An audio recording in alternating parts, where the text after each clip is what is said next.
Good morning, everybody. Michael the Maven. Today I have a very important video discussing DxOMark's perceived megapixel score and why it cannot be considered a lens sharpness metric. I know that sounds crazy. Probably gonna get me into some trouble, but we have to say thank you to Lens Pro to Go for providing the Nikon D850, the Nikon D500, and the 24-1.4 lens that I used in the tests I'm about to discuss. For many years, I've been very critical of DxOMark's camera scores. They do lens tests, they do camera tests, and they come up with these numbers and these scores that in many cases, I don't really understand where the data is coming from. And I have a science background. I was in grad school for 8 years. I have a master's in molecular biology. I have an MBA in biotechnology.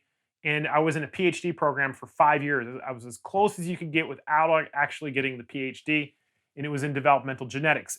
And so something that I've learned about science is that when you produce data, you absolutely need to produce the methods in terms of how that information was created.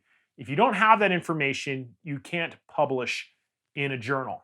That's how serious it is. It's as if the data doesn't even exist. So when I do these tests, I always try to be as clear as possible so somebody could recreate it. And so I've been critical of DxOMark because I'm like, where are these scores coming from? Where are these numbers coming from? And there was somebody on my Facebook group who mentioned, they've published their methodology back in 2017. I was like, okay. So I went in and I went and read it, and they have posted a lot of information about how they're doing their tests. I just wasn't aware of it. I don't consider it a methodology simply because it's missing the formulas and the calculations, but there was enough information there for me to kind of start to try to figure out what this perceived megapixel score is and how it works. And I'm going to share that with you. When we're talking about lens sharpness, in my mind, it is talking about the lens only. And there is a misperception is that when you take that lens and put it on different format cameras, different sensors, is that somehow the lens changes. The lens doesn't change. The sensor changes, and that could affect the output. I like the definitions given by MTF charts, which typically deal with micro contrast, that's the tonal fidelity between edges, and then the smallness of resolution, detail. I don't like using resolution and detail, but it's how small it can project an image onto a sensor. So micro contrast in very fine detail. When I think about a camera's resolution, it's the number of megapixels. So when we combine lens sharpness with the resolution of the camera, we get something referred to as image detail.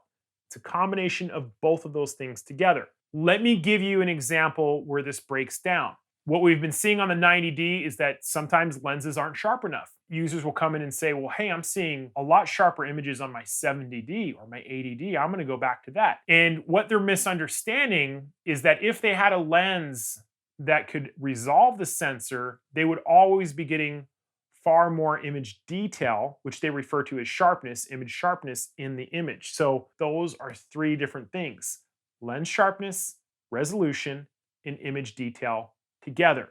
The combination is what makes those pleasing images to our eyes, and this is why super sharp lenses are important.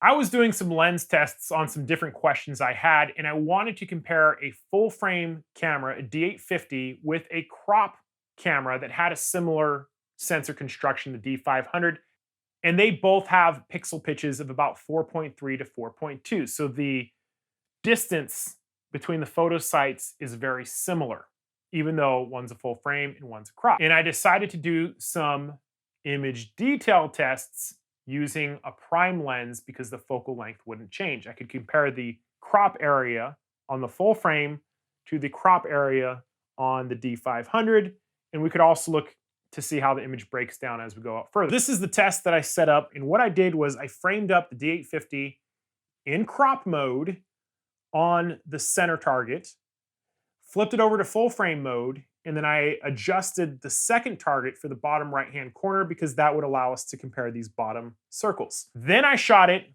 D500 on the crop area only, and I have these images. I'm going to provide them to you. You can take a look at them. What I learned from that test is that upon visual inspection, I can't tell a difference between the crop area of the D850 and the D500, which to me says is that when you have a lens that has enough resolving power, the lens is going to perform identically in those areas.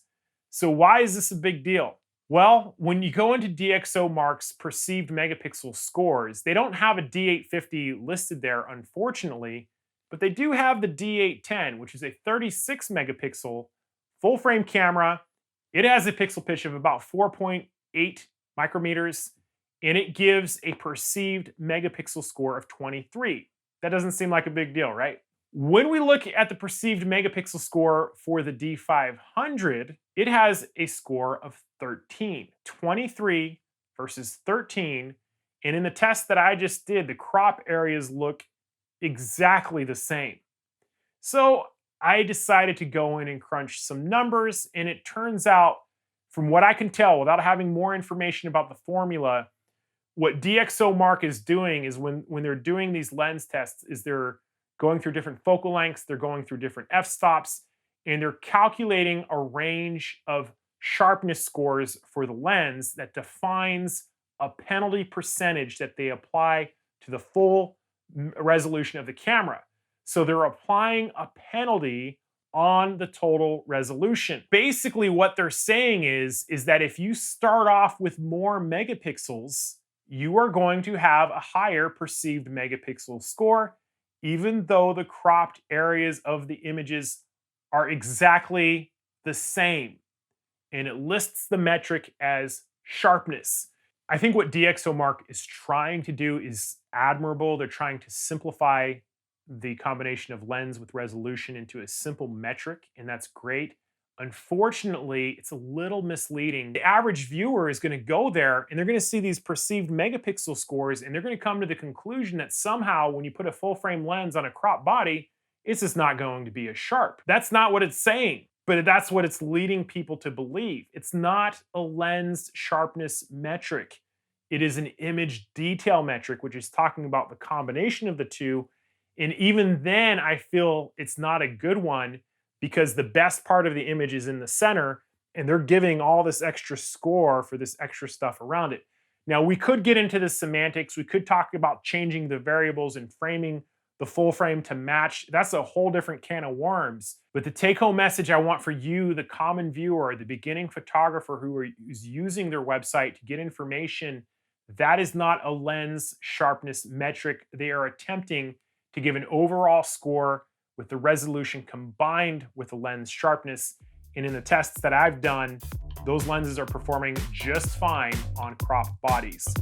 I know that's a lot of information. I would love to know your thoughts in the comments below. If you're struggling to learn your camera, check out one of my mini camera training videos. Thank you guys for watching, and I'll see you next time.